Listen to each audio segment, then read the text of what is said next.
Hello दोस्तों, आप सभी का स्वागत है आपके अपने YouTube चैनल मैथ मस्ती एकेडमी में।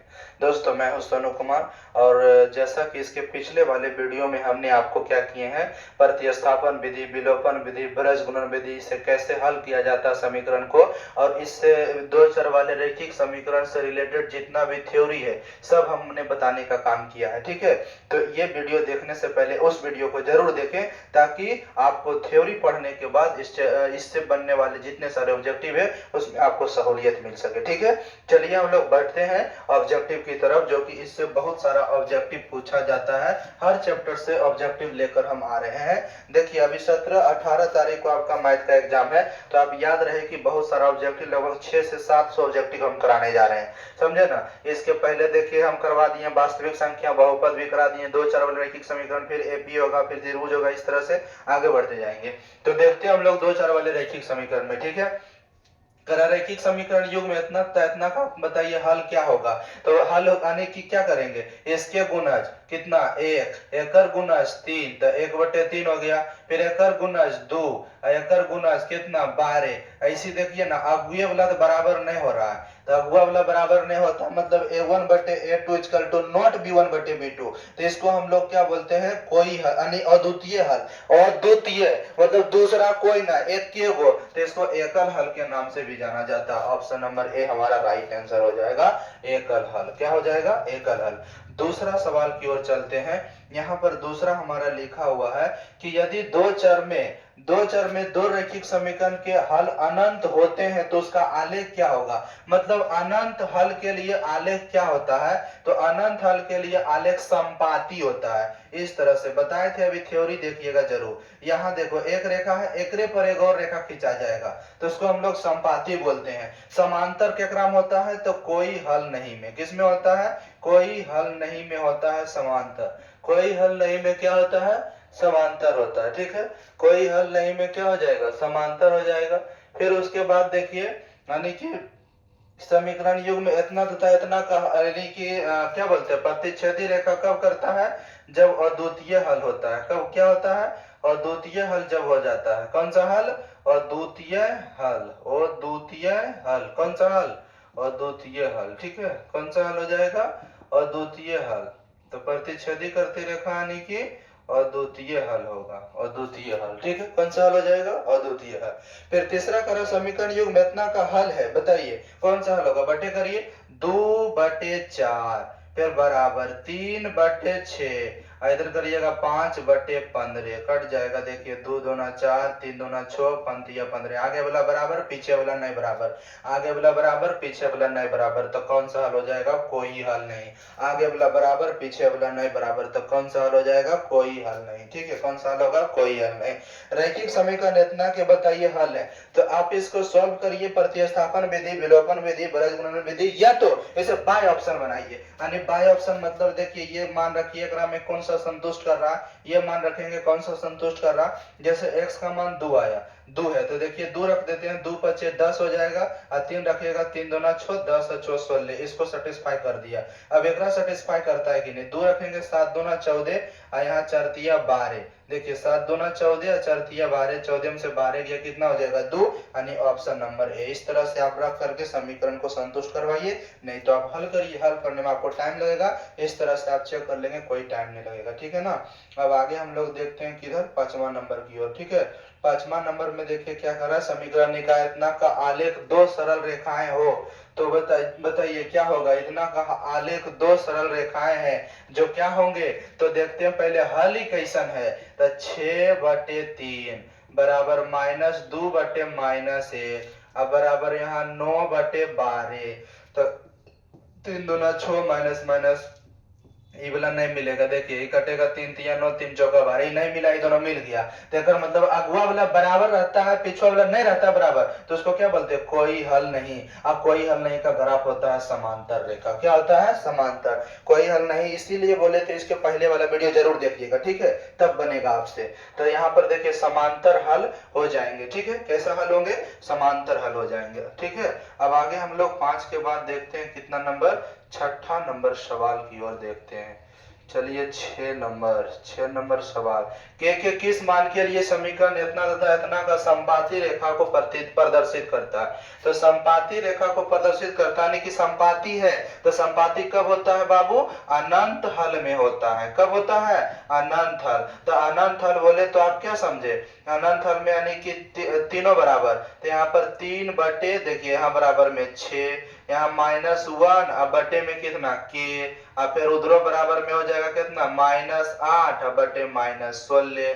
तो हमारा तो यहाँ इस मान निकल जाएगा 3 दूना 6, तिरछा तिरछी गुना करोगे तो यहाँ के का मान कितना हो गया -2 हो गया। ऑप्शन यहाँ से निकल जाएगा ना, तिरछा तिरछी गुना करेंगे के का मान -2, option number B right answer हो गया।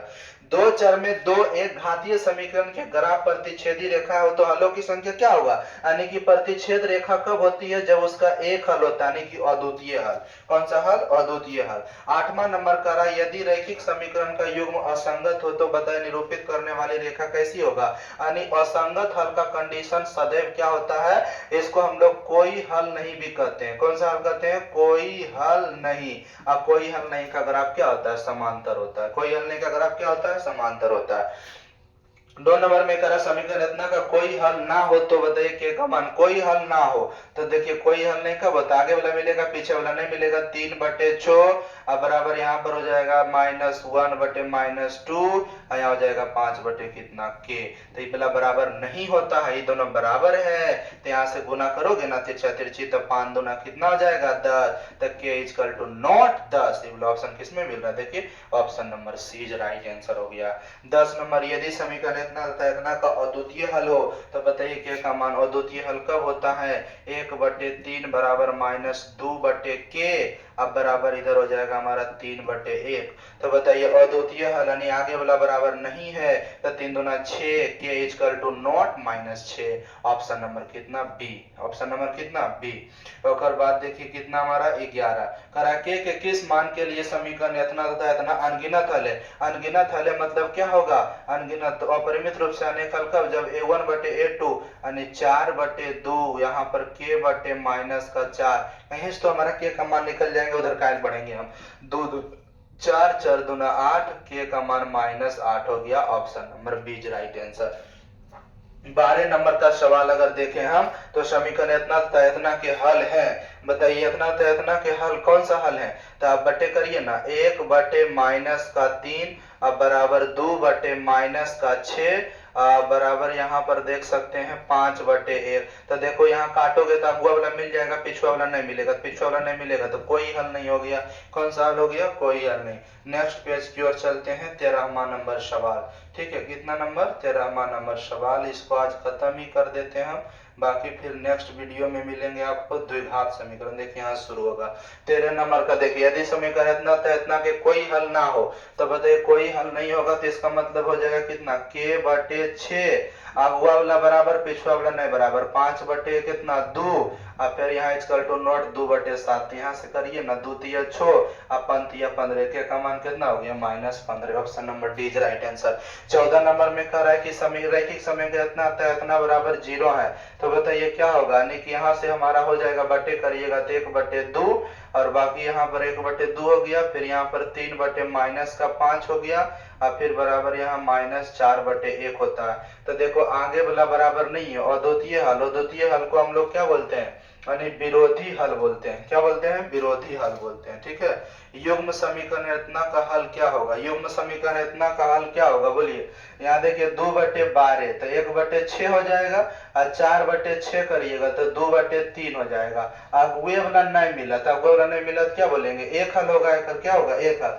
के किस मान के लिए समीकरण इतना था इतना संपाती रेखाओं को प्रदर्शित करता है, तो बताइए के किस मान के लिए रेखा को यानी कि संपाती प्रदर्शित, संपाती है यानी कि संपाती कब होता है, जब अनंत हल होता है तब। तो अनंत हल होगा यानी कि 1/3 अब बराबर 2/k अब बराबर यहाँ 3 कितना 9, तो यहाँ से हल कर लीजिए ना, के का मान कितना हो गया 6, option number D is right answer हो गया। ठीक है, तीनों बराबर होगा, संपाती यहाँ से भी निकालिएगा तो उतनी आएगा, देखिए काटेंगे 3 दूना 6 3 तिया 9 3 दूना 14 भी 6 आएगा। अब 17 नंबर की ओर चलते हैं हम लोग। तो कह रहा है कि दो रैखिक समीकरण के लेखा चित्र यदि समांतर हो तो हलों की संख्या कितना होगा, यानी कि रेखा जब समांतर होता है तो बताइए उसके हलों की संख्या, कोई हल नहीं होता, यानी कि शून्य हल। कौन सा हल हो जाएगा? एकोग हल नहीं तो शून्य हो जाएगा। अब आते हैं कितना 18 नंबर सवाल। करा युगपत रैखिक समीकरण इतना का अनगिनत हल। अनगिनत देखिए सभ्य बराबर केकरा में है? ऑप्शन नंबर डी में, तो option number D is right answer हो जाएगा। 19 में कह रहा है इतना, तो समीकरण निकाय का इतना इतना का हल क्या होगा? तो ये तीनों बराबर होता है तो इसको कौन सा हल बोलते हैं? अनगिनत हल बोलते हैं। ठीक है। 20 नंबर के किस मान के लिए समीकरण इतना का अद्वितीय हल है? तो आगे वाला बराबर करिए ना, के बटे 3 अब बराबर यहाँ 2 बटे 1, तो यहाँ से इक्वल टू नोट होगा, तो 3 दूना 6, के equal to not 6, option number B हो गया। ठीक है, ऑप्शन नंबर बी।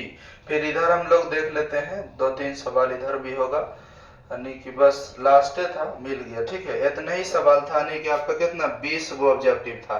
तो ये 20 गो ऑब्जेक्टिव से ज्यादा इससे नहीं रहेगा। जो थ्योरी आप पढ़ लिए तो कैसे ऑब्जेक्टिव आएगा आप बना ही दीजिएगा। ठीक है, आशा करते हैं कि वीडियो आपको समझ में आ गया होगा।